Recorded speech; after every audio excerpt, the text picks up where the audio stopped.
Okay, Dominic, the previous video that you did on gender and sexual diversity as a term has generated quite a bit of feedback on different websites. Would you like to comment on that? I think it's been very interesting. I've been blown over by how many people have seen the video. In the first week, it had over 4,000 people view that video, thanks to the publicity that both the gay press and Huffington Post have created. One of the things that I think has been misunderstood and we didn't make very clear in the video is that we're not suggesting that LGBTs stop calling themselves LGBTs. What we're saying is that as Pink Therapy, as an organisation that is serving a wide range of gender and sexual diversities, is we've realised that there are other people out there who do not have their mental health needs served well. And that's one of the reasons why we did the research into where do people go if their relationships get into distress. Because we know that LGBTs go to LGBT counselling services and by and large get a reasonably good experience from them. But if you have another identity, that isn't LGBT, and that is atypical or somewhat unusual, then you may not get very good services going to mainstream counselling, and the research has shown that too. So what we found is that a large proportion of people who can't go to mainstream services and can't go to LGBT counselling services have been coming to Pink Therapy. And listening to them speaking, there are two core themes that emerging from their experience that we've been discovering that they have in common with LGBTs. One of them is that these other identities, so whether it's asexual or BDSM, or people who are polyamorous in multiple relationships, people who are swingers, a whole range of other people who are genderqueer, somewhere on the gender spectrum, androgynes, whatever, they all have an experience of a hypervigilance to being pathologised. And by that sounds very medical, but by that I mean that they are very wary about being perceived as mad, bad or dangerous to know. Yeah. And they all have that in common.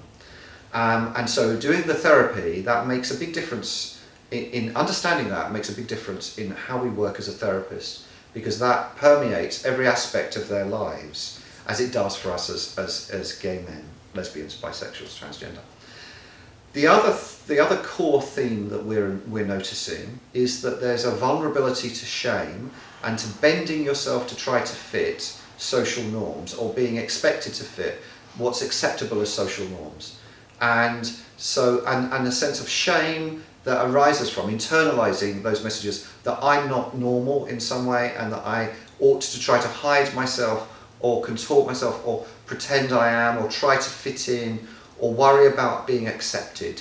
So all of these other GSD identities, gender and sexual diversities, GSD is a really ugly word because it's got a D on the end. And when psychologists start using the D, it's always traditionally meant disorder. And I think one of the press has picked up on that. A lot of the comments in the press have been picking up on that and saying, I don't like it because it sounds like the last word should be disorder. And we're not meaning that at all. We're meaning diversities.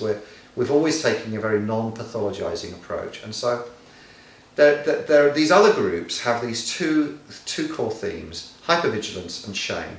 And then it's the social context, the way in which we live our lives in the community that's very different. Gay men live in a very different world to lesbians.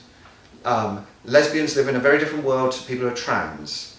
People who are involved in BDSM and kink may well live in a different world to any of the others, although they may well share, because as we found in the survey, multiple and intersecting identities.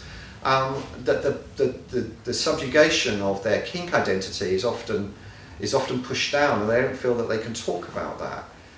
We've seen that they're coming to us and they're talking about open relationships, they're talking about being polyamorous, they're not expected to fit a binary or a monogamous, dyadic, coupled kind of relationship.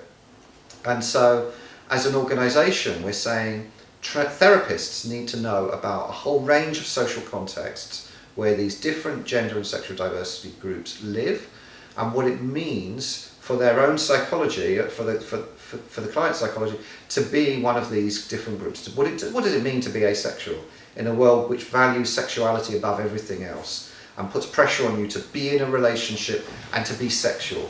What does it mean to be kinky and have people think that you're somehow twisted because you like to receive pain, or you like to deliver pain, or you like to be humiliated? I mean, most therapy is about trying to help people who have been victims of humiliation in their lives, and yet here we have people coming in saying, actually I get off on being humiliated and that's important. And so therapists need to know how to work with a range of these different profiles, and that's why, as a training organisation and as a therapy providing organisation, we started to use the term GSD. It's not to stop LGBT saying they're not LGBT. It's just to say there are others out there that we need to think about too, that share some things in common. And that's it, really. Right, thank you.